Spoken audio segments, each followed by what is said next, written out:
The dust on the horizon told June Blackwell there would be another stranger passing through Yankton, Dakota Territory, this spring day of 1876. She'd seen countless men drift in and out like tumbleweeds, promising permanence but delivering only disappointment.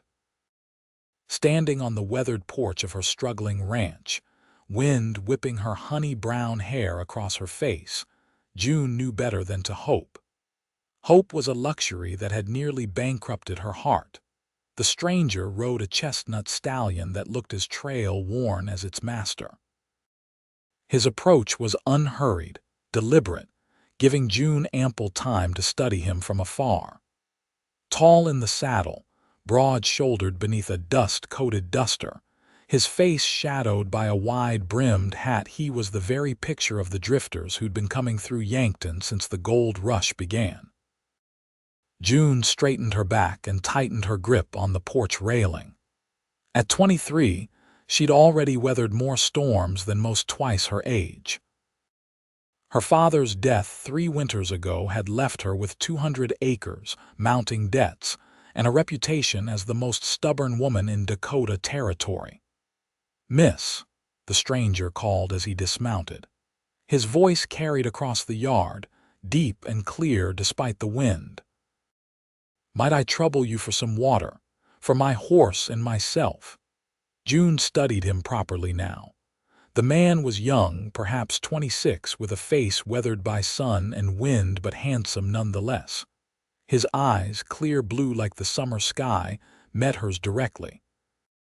"Water's around back at the pump," she answered, not moving from her position. "Help yourself, then move along." His mouth quirked into something resembling amusement. "Not the warmest welcome I've received, but far from the coldest." He tipped his hat. "Name's Francis Vance, though most folks call me Frank." June didn't offer her name in return. Names led to conversations, conversations to connections, connections to the inevitable disappointment when this man, like all before him, would declare the Dakota Territory too harsh, too lonely, too demanding. They always left when the going got tough. "Your hospitality's been noted, Mr. Vance," she said coolly. "The main road to town is straight back the way you came." Frank Vance led his horse around the side of the modest ranch house, disappearing momentarily before returning without his mount. "Your windmill's got a loose board," he observed, gesturing to the wooden structure that pumped water from the well. "Creates quite a racket in this wind. I'm aware. Could fix it for you. Won't take but an hour." June crossed her arms. "And what would you want in return? A meal?" "A place to sleep. A few coins." His eyes narrowed slightly, not in anger but assessment. "How about a name? Seems only fair since I've given mine." "June," she replied after a moment. "June Blackwell." "Well, Miss Blackwell, I don't require payment for a simple good turn. But I won't refuse a cup of coffee if you're offering." June considered the man before her. There was something different in his demeanor, a steadiness perhaps. Still, she'd been fooled before by men with honest eyes and smooth words. "Fix the windmill first," she said finally. "Then we'll discuss coffee." Frank nodded and shed his duster, revealing a simple cotton shirt and suspenders. His forearms were tanned and muscular as he rolled up his sleeves. Without further conversation, he set to work, retrieving tools from his saddlebags with practiced efficiency. June returned to the house, but found herself watching him through the window as she prepared a simple stew for her evening meal. His movements were purposeful, his focus unwavering as he climbed the windmill structure, seemingly unconcerned by the height or the gusting wind. An hour passed, then 2. The rhythmic creaking that had been her constant companion for months gradually silenced. When Frank finally returned to the porch, his face was streaked with dirt and sweat, but the windmill turned smoothly behind him. "Coffee still available?" he asked, removing his hat. June nodded and held the door open. "And stew if you're hungry." Inside her modest kitchen, June watched Frank wash his hands in the basin before accepting the cup she offered. He drank deeply, appreciatively. "Good coffee," he commented. "Better than what I've been making on the trail." "Where are you headed?" June asked, serving 2 bowls of stew at her small table. Frank shrugged. "Nowhere particular. Been riding since leaving Missouri last month." "What brings you through Yankton, then? Gold fever like the rest?" "No, madam. Never had much interest in digging for fortune when there's honest work to be had above ground." He sampled the stew. "This is mighty fine." June ignored the compliment. "So you're just passing through?" Hadn't decided yet. His eyes met hers across the table. "Sometimes a man knows when he's found a place worth staying." June had heard such sentiments before, from lips that spoke promises as easily as breathing. She'd learned the hard way that words meant nothing until backed by actions. "Yankton's seen plenty come and go," she said evenly. "The winters are brutal, the summers not much kinder. Land demands more than most are willing to give. You've managed." "Barely." The admission surprised her. She wasn't one to reveal vulnerability to strangers. "Your husband—" "There is no husband," June cut him off. "My father left me this place when he died. It's mine to keep or lose." Frank nodded, asking no further questions as they finished their meal in silence. When done, he carried his dishes to the wash basin without being asked. "I noticed your north fence line is down in several places," he said as he dried his hands. "Wouldn't take much to set it right before the weather turns." June studied him suspiciously. "Mr. Vance, I don't know what game you're playing, but I'm not some damsel requiring rescue." "Never suggested you were," he replied calmly. "But even the strongest ranchers need help occasionally. I'm offering mine, no strings attached." "And why would you do that?" Frank considered his answer carefully.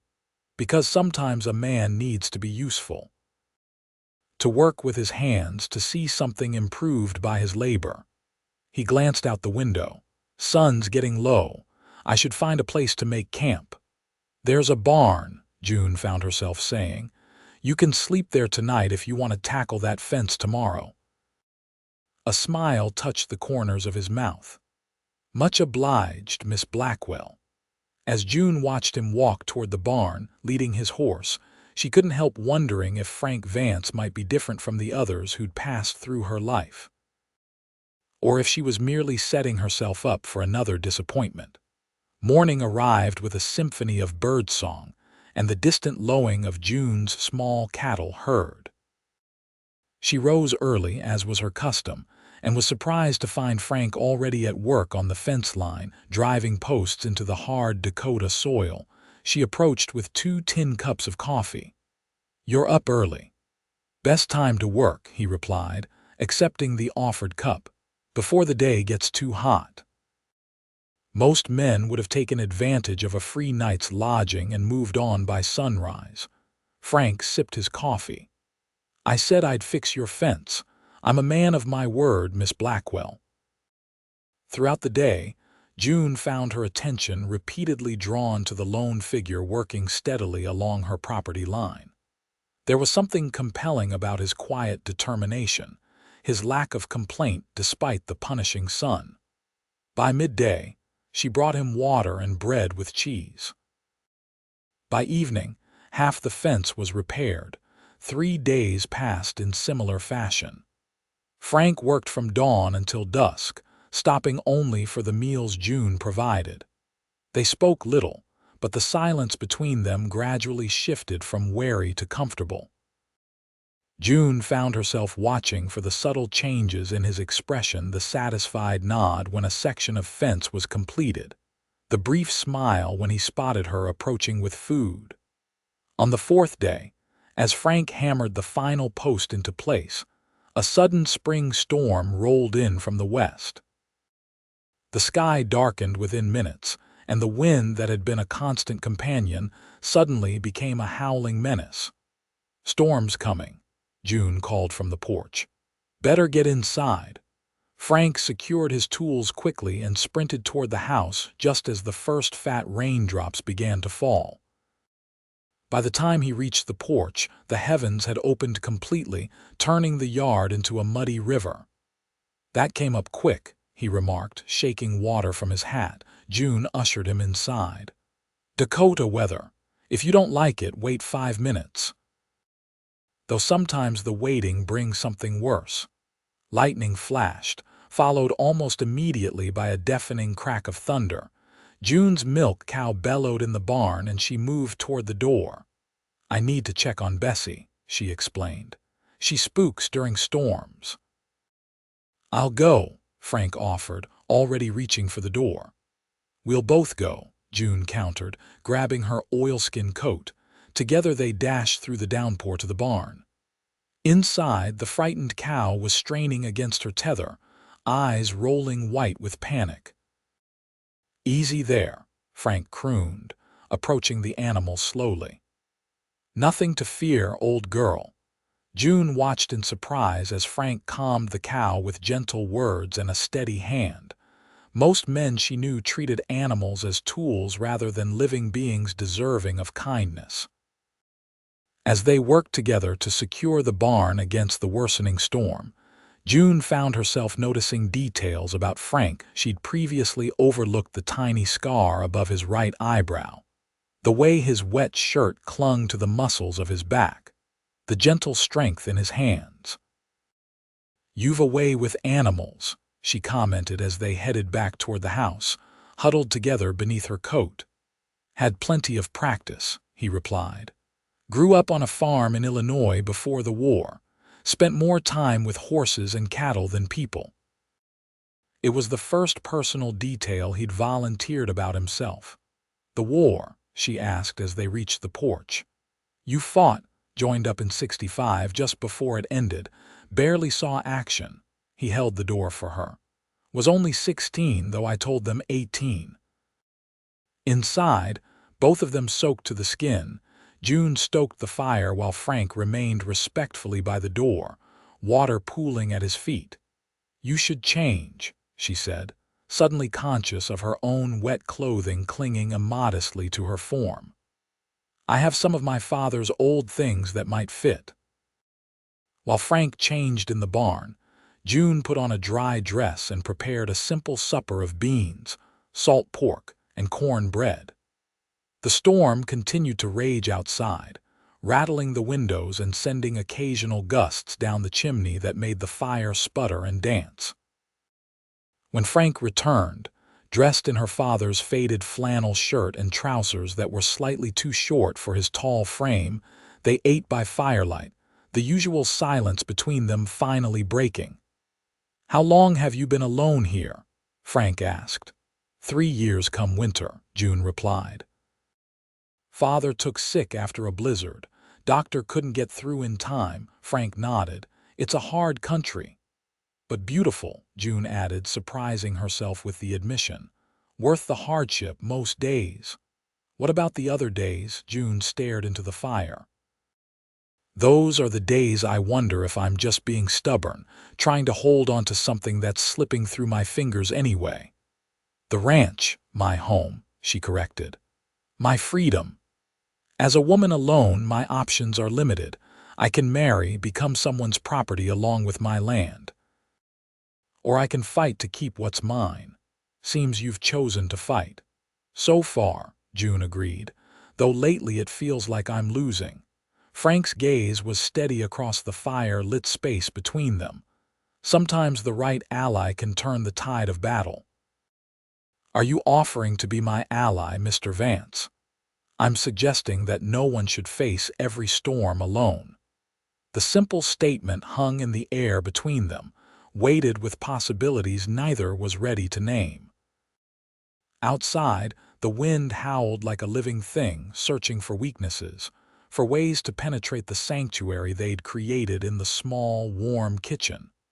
"Why Yankton?" June asked finally. "Of all the places you could have wandered, why here?" Frank considered the question.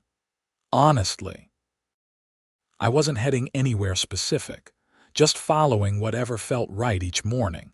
He paused. "But when I saw you standing on that porch, with the wind whipping around you, looking like you were daring the whole world to try and move you." He shook his head slightly. "Something told me to stop." June felt her cheeks warm and not from the fire. And now, still planning to move on once the storm passes, his eyes, remarkably blue in the firelight, held hers. "I'm thinking I might stick around if there's work to be had." "There's always work on a ranch," June said quietly. "More than one person can manage."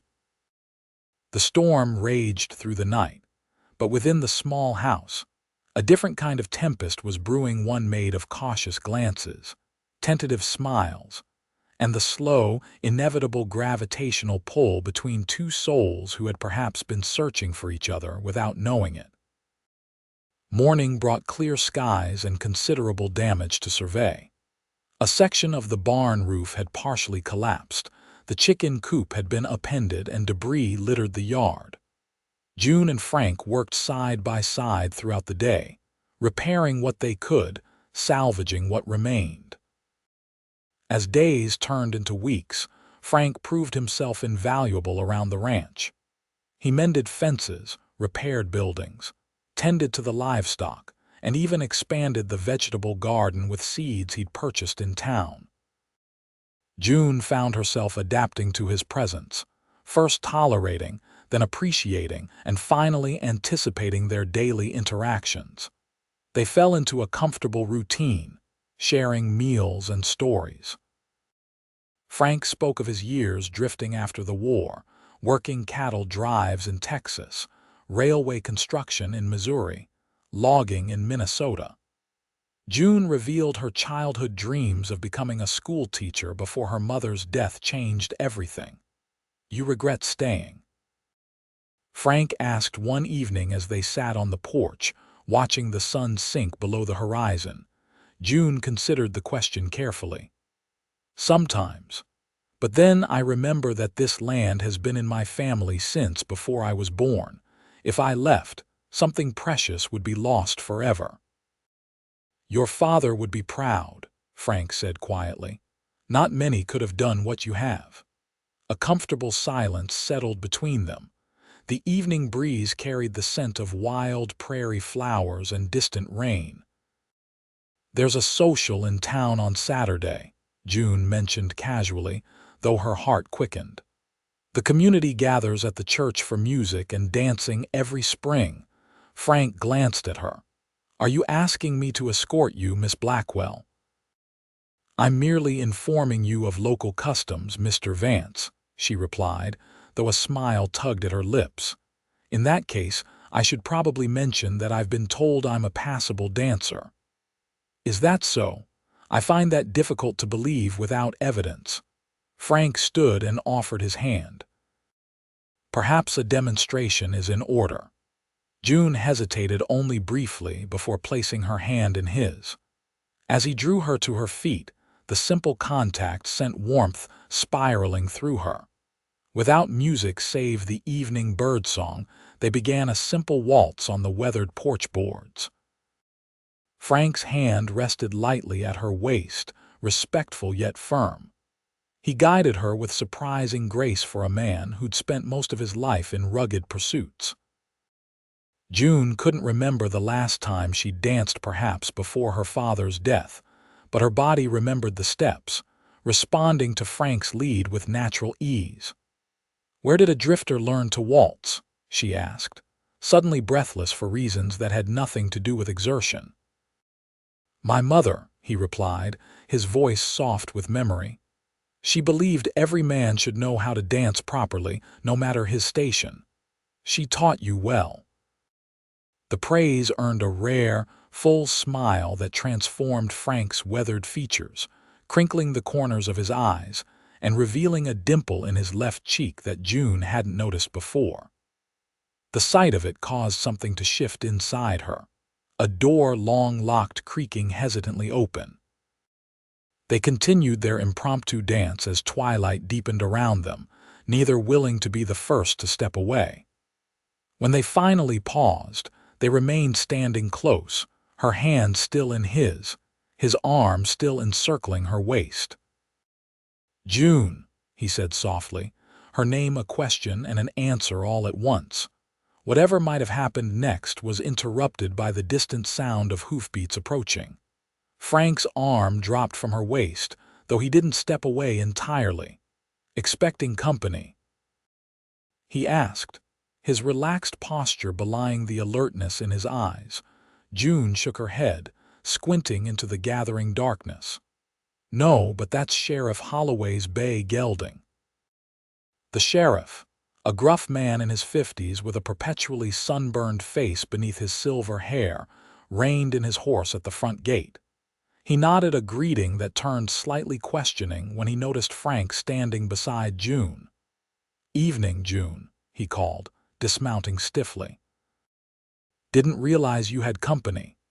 "Sheriff, this is Francis Vance," June introduced.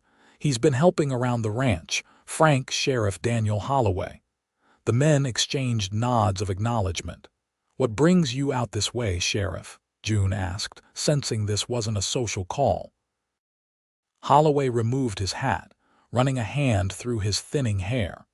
"Got some troubling news. Mason Burke escaped from the territorial prison 3 days ago." June felt the blood drain from her face. Mason Burke had been her father's business partner, convicted of embezzlement and fraud after nearly bankrupting their ranch.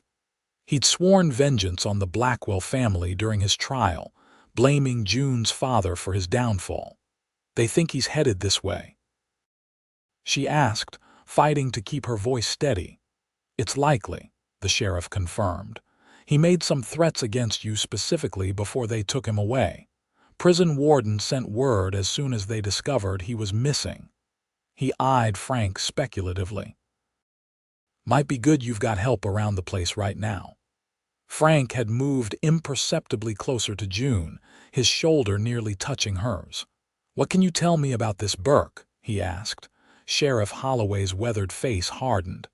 "Nasty piece of work. Smooth talker but mean as a rattler when crossed.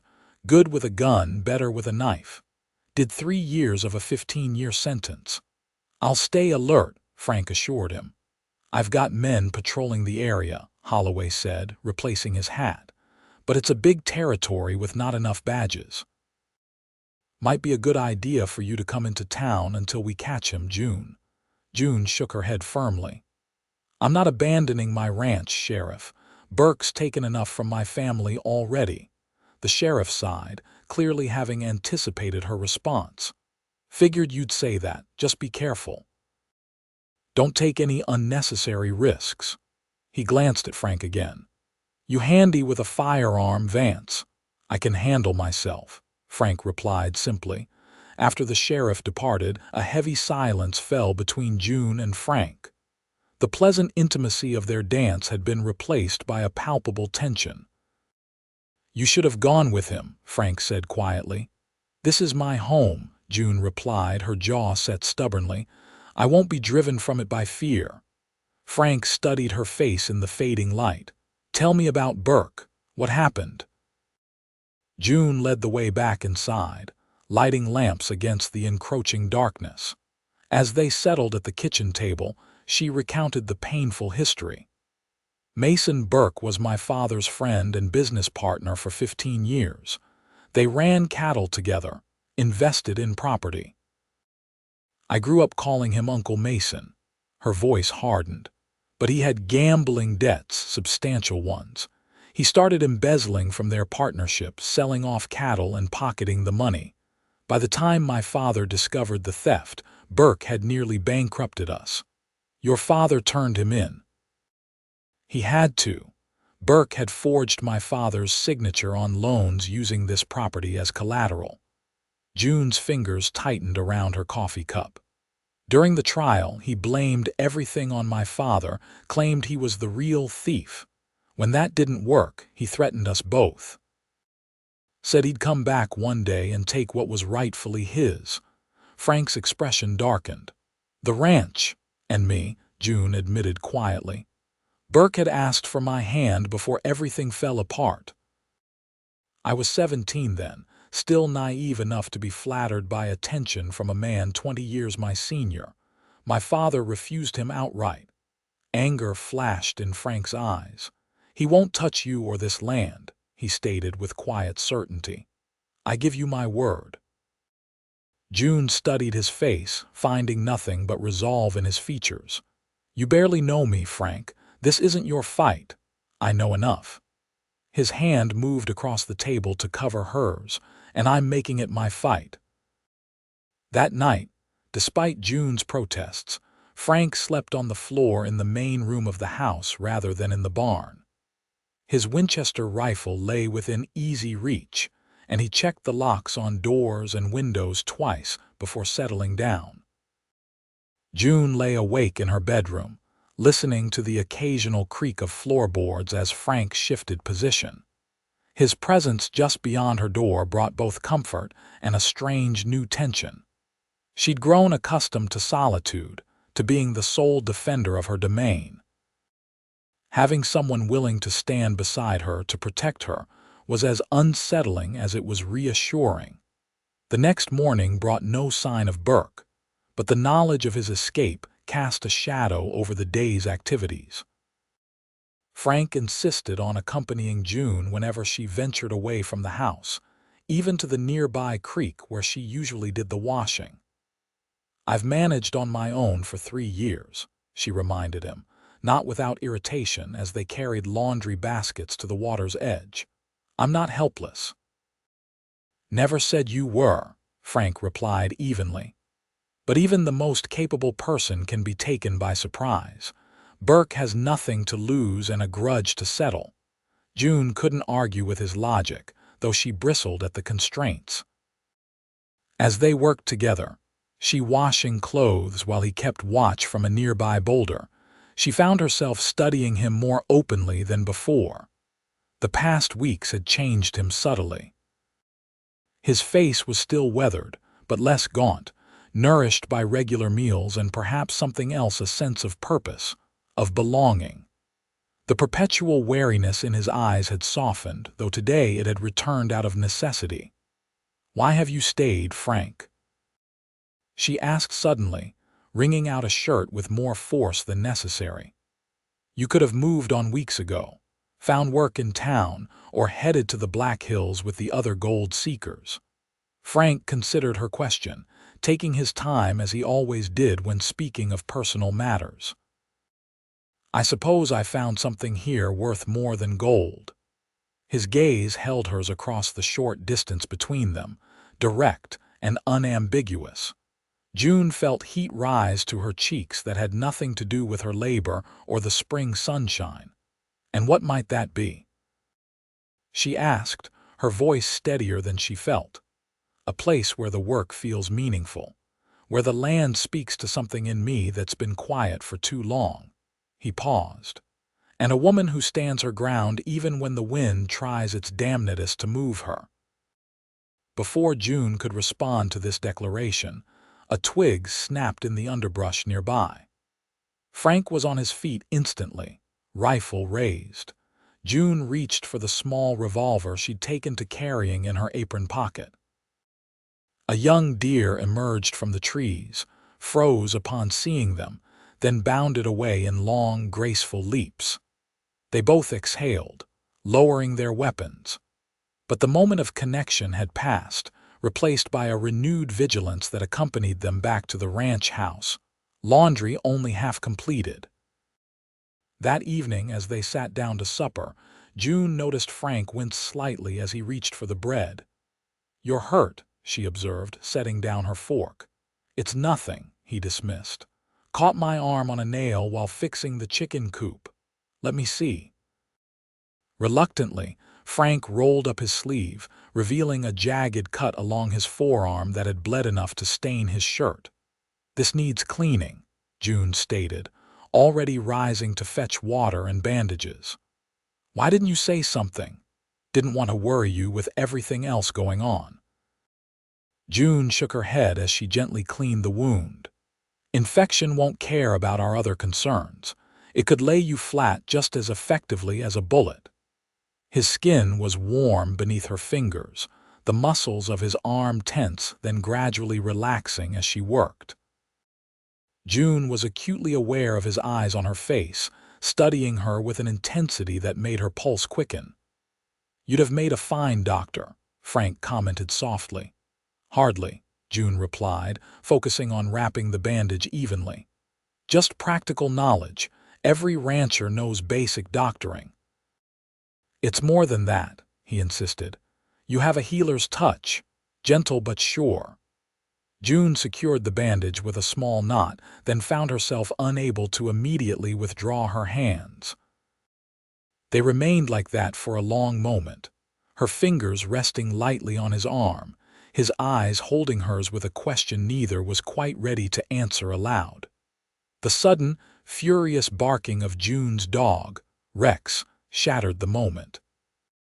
Frank was on his feet instantly, grabbing his rifle from where it leaned against the wall. "Stay here," he ordered, moving toward the door.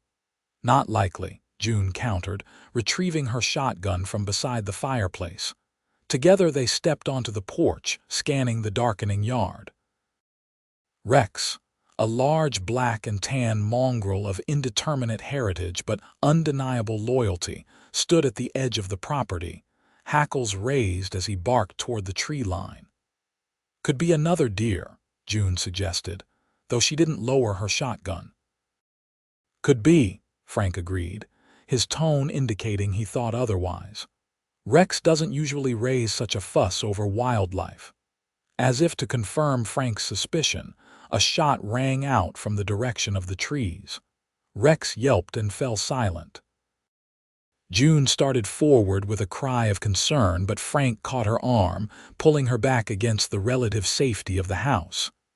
"That's what he wants," Frank said urgently, "to draw you out."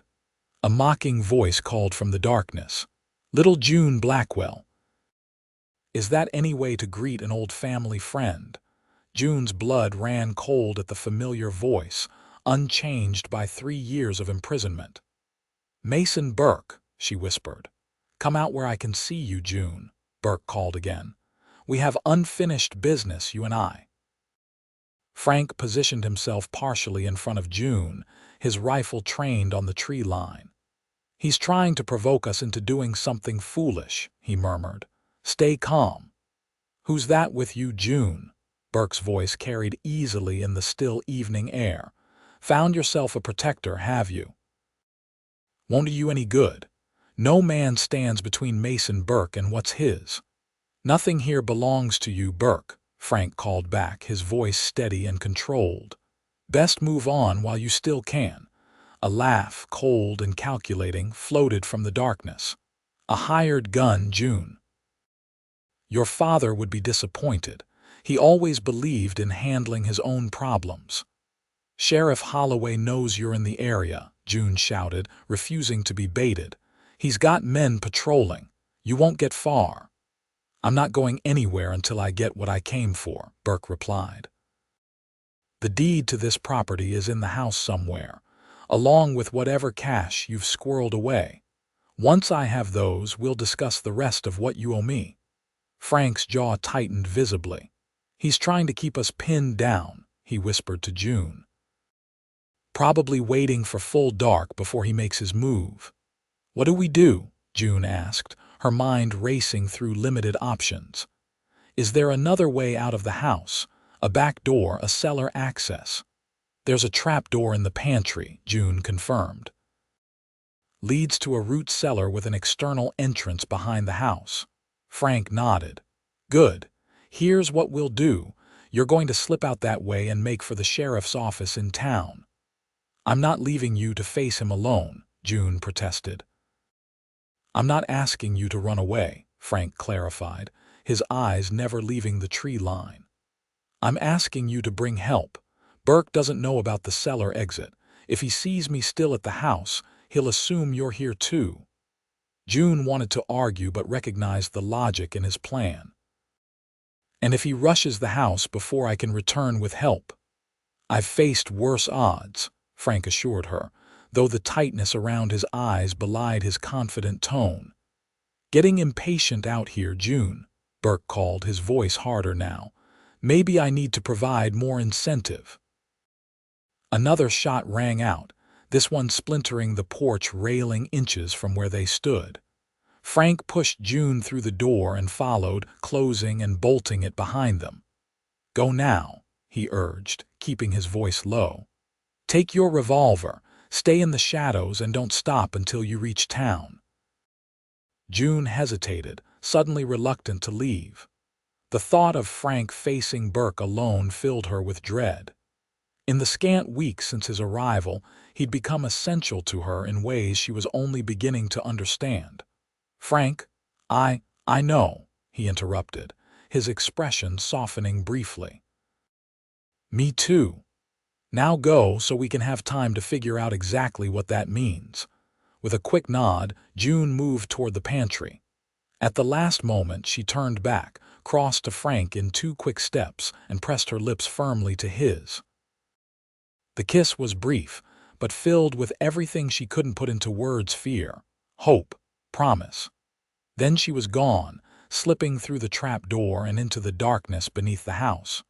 Frank watched her disappear, then positioned himself at a side window with a clear view of the tree line. His finger rested lightly beside the trigger of his Winchester, his breathing controlled and even.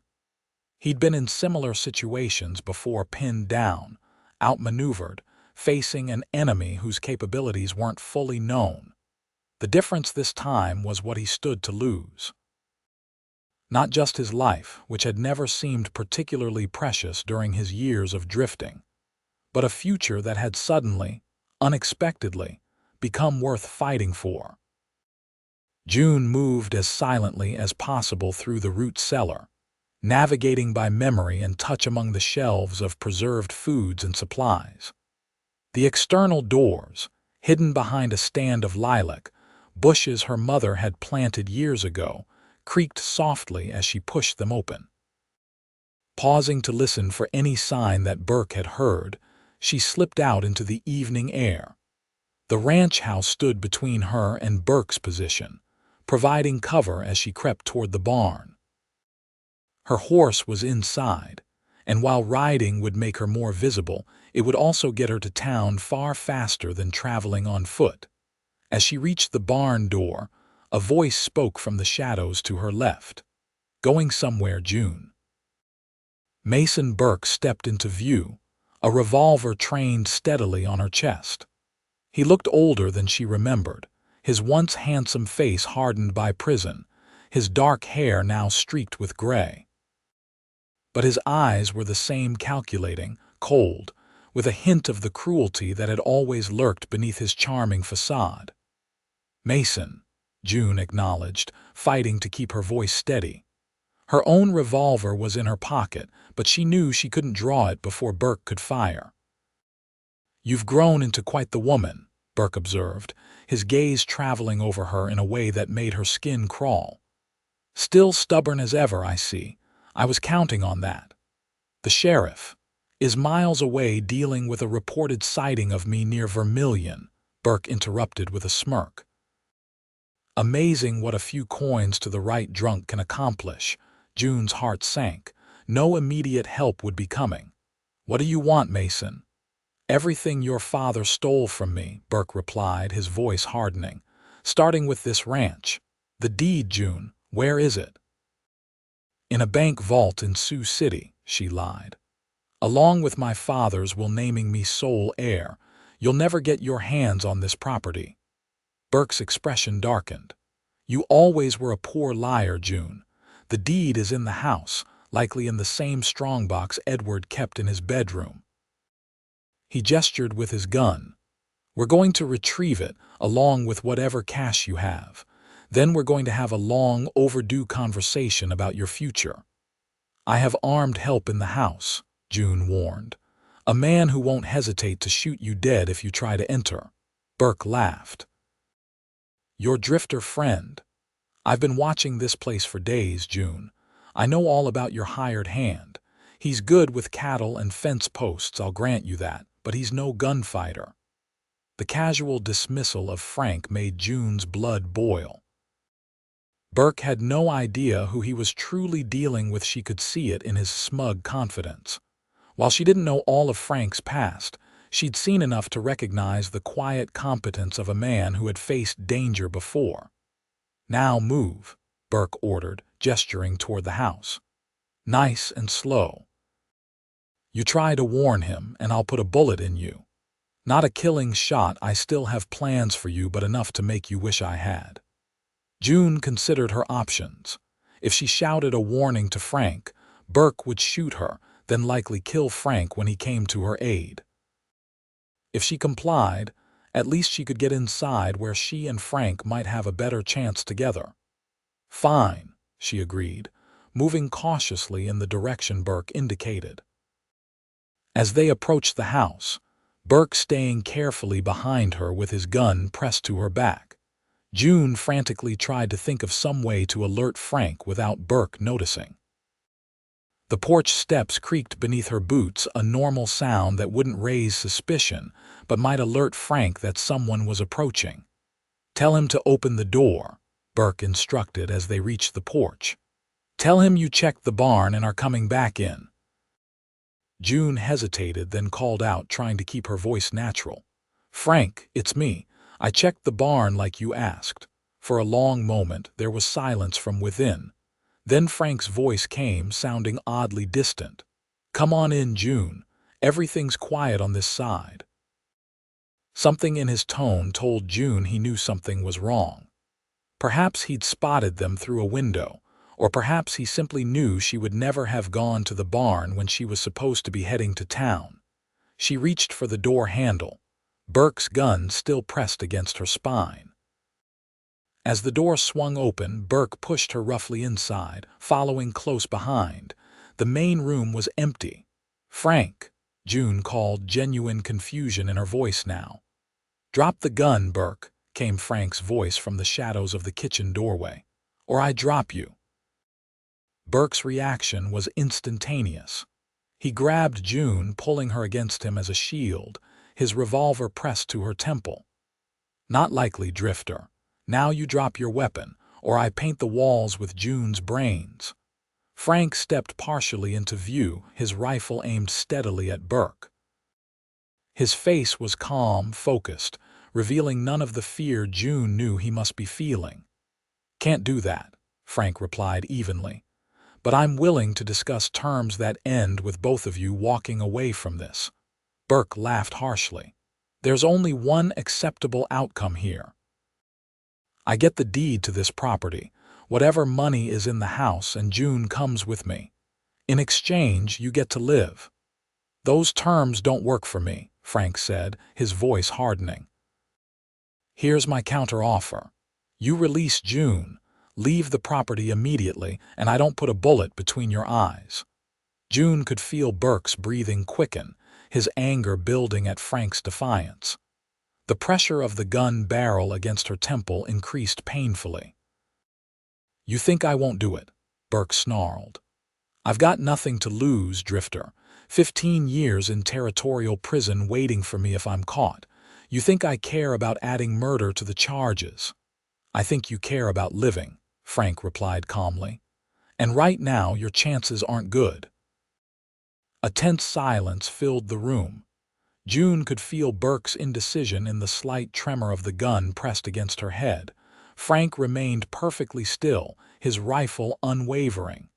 "You won't risk hitting her," Burke said finally, though with less conviction. "I don't miss," Frank stated simply. "But if you're certain of that, you're welcome to test the theory." June's mind raced, searching for some way to break the deadlock.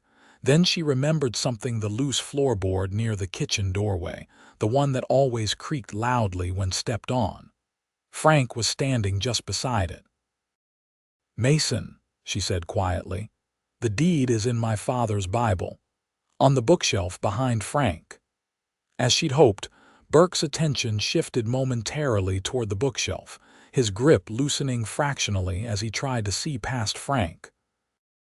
In that same instant, June drove her elbow hard into Burke's ribs, simultaneously dropping her weight downward. The gun discharged with a deafening roar, but the bullet went wide, splintering the ceiling as June twisted free of Burke's grasp. Frank stepped deliberately onto the loose board, which groaned loudly, then leapt aside as Burke instinctively fired at the sound. In the split second it took Burke to realize his mistake. Frank had fired once, precisely.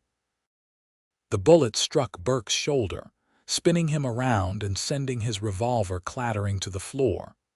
Burke howled in pain and rage, clutching his bleeding shoulder as he staggered backward. June scrambled away from him, reaching for the fallen revolver.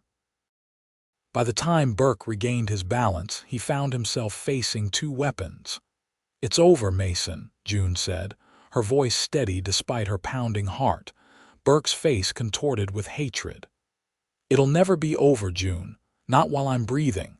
I'll come back again and again. Whatever it takes to get what's mine." "Nothing here was ever yours," June replied. "Not the ranch, not the partnership, and certainly not me." Frank moved forward, his rifle still trained on Burke. "On your knees," he ordered. "Hands behind your head." For a moment it seemed Burke might refuse, might choose a suicidal charge rather than surrender.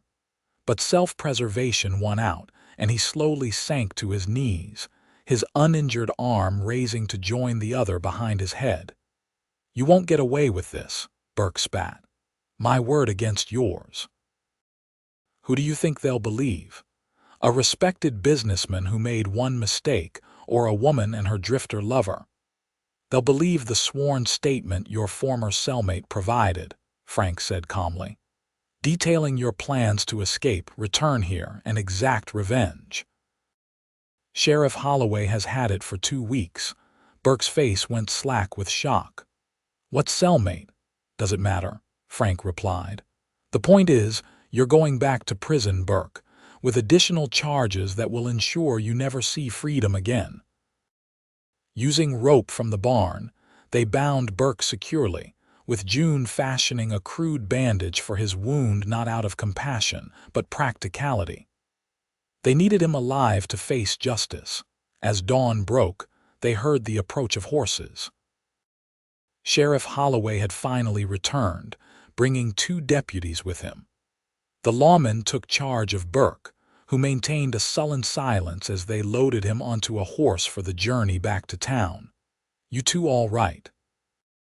Holloway asked, surveying the damage to June's home: broken windows, bullet holes in walls and furniture, bloodstains on the floor.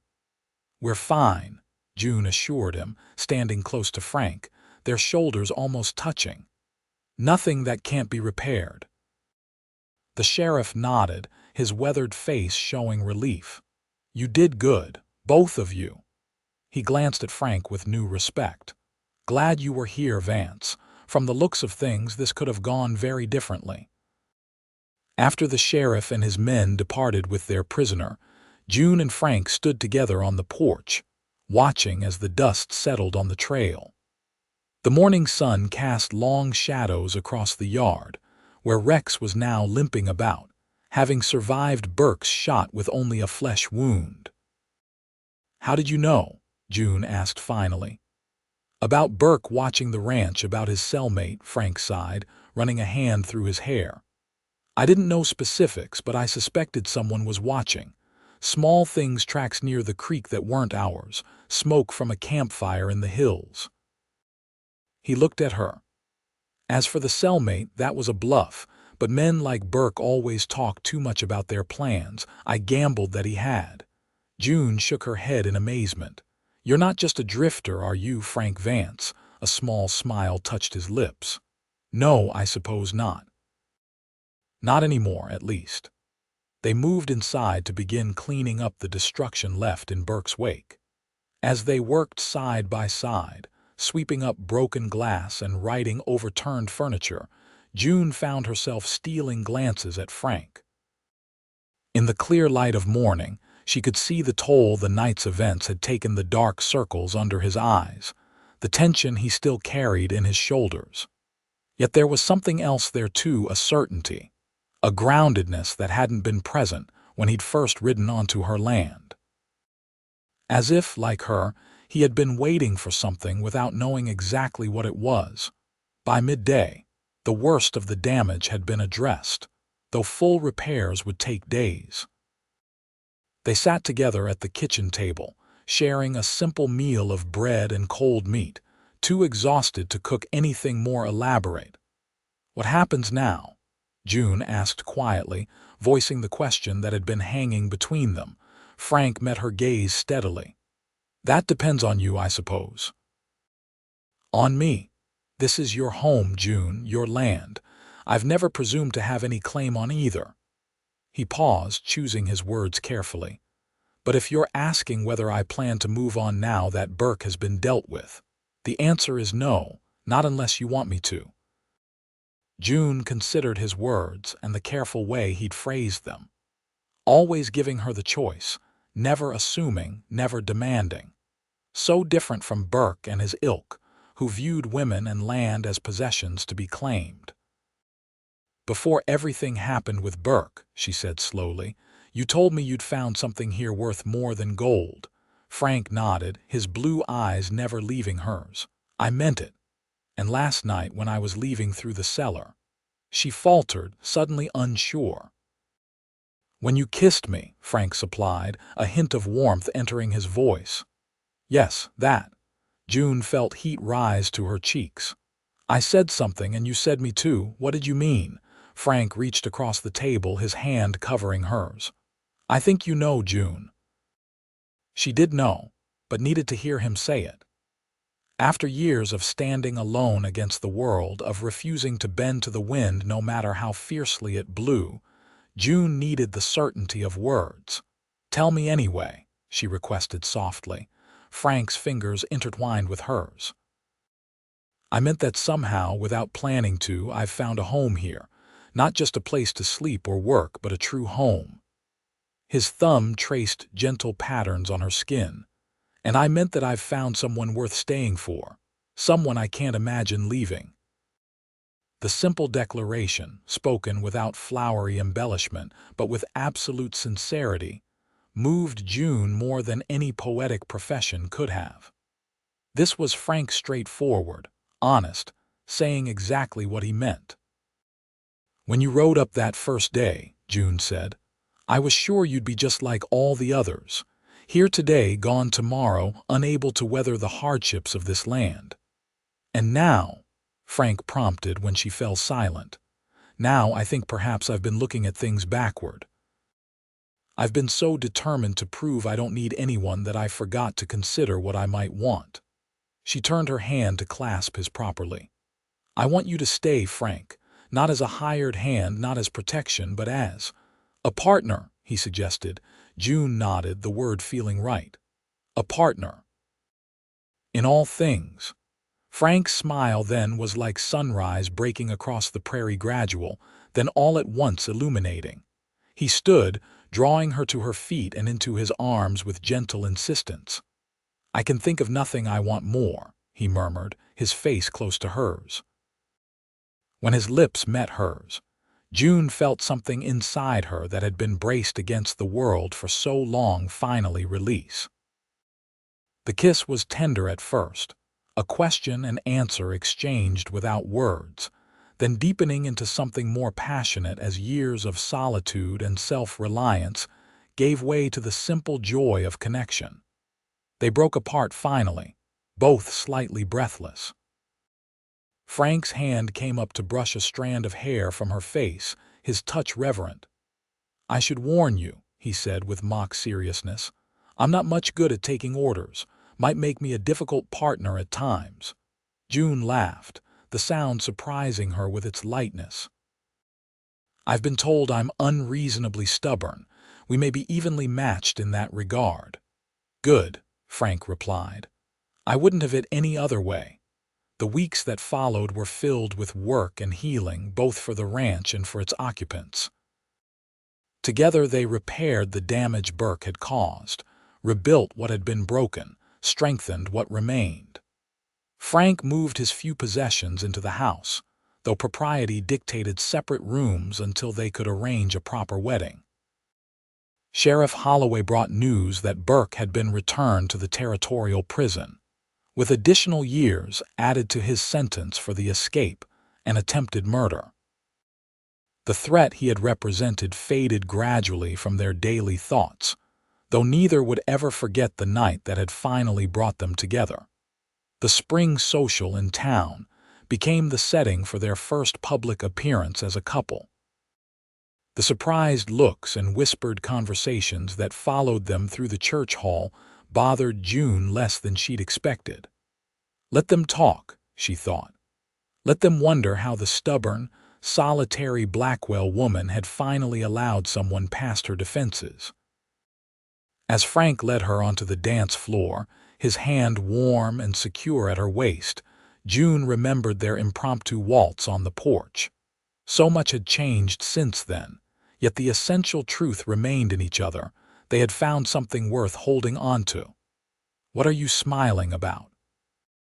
Frank asked as they moved in perfect synchrony to the fiddle music. "I was thinking about the day we met," June replied.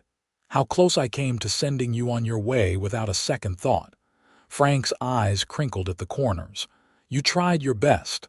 I'm just too stubborn to take a hint." "Thank goodness for that," she murmured, allowing herself to lean slightly closer than propriety strictly permitted.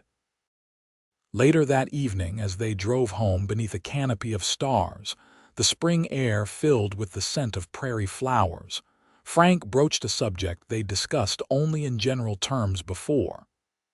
"I've been thinking about the south pasture," he said, his hand steady on the reins.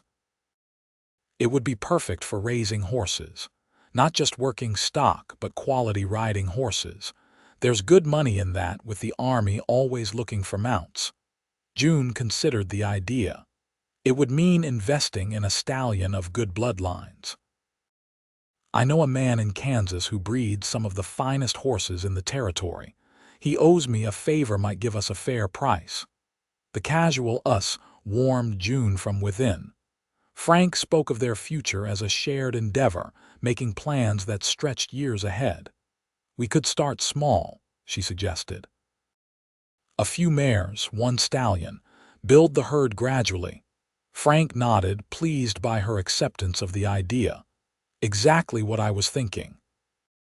By the time they reached the ranch, they had sketched out plans for the next year, improvements to make, investments to consider, ways to secure their future together. The conversation flowed easily between them, each building on the other's thoughts, their visions for the property aligning naturally. As they stepped down from the wagon, the wind picked up, sending June's hair flying around her face. Frank reached out to tuck the wayward strands behind her ear, his touch lingering on her cheek. "You remember what I said when I first saw you?" he asked quietly. June shook her head. "You asked for water, as I recall." "Before that," Frank clarified. "What I thought to myself when I crested that hill and saw you standing on the porch." "How could I know what you were thinking?" Frank's expression softened in the moonlight. "I thought, there she is, the woman I've been riding toward all my life without knowing it." June felt her breath catch. "You didn't think that?" "I did," he insisted gently. "Maybe not in those exact words, but the feeling was there. Like I'd been searching for something I couldn't name, and suddenly there it was." The wind gusted around them, the same wind that had been June's only constant companion for so long. It tugged at her skirts, at Frank's hat, at the loose strands of her hair, as if testing them, trying to determine if either would be moved from where they stood. June stepped closer to Frank, tilting her face up to his. "I waited in this wind for so long," she whispered. "Watched it carry away everything and everyone. I thought it would always be that way." Frank's arms encircled her waist, anchoring her against him. "I'm not leaving," he said simply, his voice a promise against the wind's whispered threats. "Not today, not tomorrow, not ever." And as his lips found hers once more, June believed him with every fiber of her being. The wind could howl and push, could bring storms and trials and hardships yet unimagined. But Frank Vance had planted his feet alongside hers, and together they had become immovable. In the years that followed, their partnership flourished along with their love. The horse-breeding enterprise Frank had envisioned proved successful beyond their expectations, bringing prosperity to the ranch that had once teetered on the edge of ruin. They were married that autumn in a simple ceremony in Yankton's small church, with Sheriff Holloway giving the bride away and the entire community turning out to celebrate the union of the stubborn woman who'd refused to be moved and the drifter who'd finally found his home. Their first child, a daughter with Frank's blue eyes and June's determined spirit, arrived the following summer, followed 2 years later by a son who inherited his father's quiet strength and his mother's quick mind. The house that had once seemed so empty to June now overflowed with life and laughter. Mason Burke remained in prison, his threats eventually fading into nothing more than an unpleasant memory. The ranch that had been June's burden became the family's joy, each season bringing new challenges and rewards as they worked the land together. On their 10th anniversary, Frank surprised June with a sapling oak tree, planting it near the porch where she had stood alone for so long.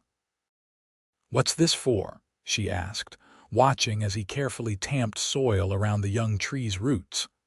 "Something to grow old alongside us," Frank replied. "Something that will stand against the wind long after we're gone." June leaned against him, her head resting on his shoulder as they both gazed at the slender tree. "Do you ever regret it?" she asked softly. "Stopping here that day, taking on so much responsibility when you could have kept drifting free?" Frank turned to face her, his features more weathered now but his eyes still the same clear blue that had first captured her attention. Lines of laughter framed his mouth, creases of experience marked his brow. This was the face of a man who had lived fully, loved deeply, and never looked back with regret. "Not for a single moment," he assured her, gathering her close. "Some men spend their whole lives running from place to place, thinking freedom means never stopping. It took me too many years to realize that true freedom comes from finding where you belong and having the courage to stay." The Dakota wind swirled around them as it always had, carrying the scents of grass and earth and home.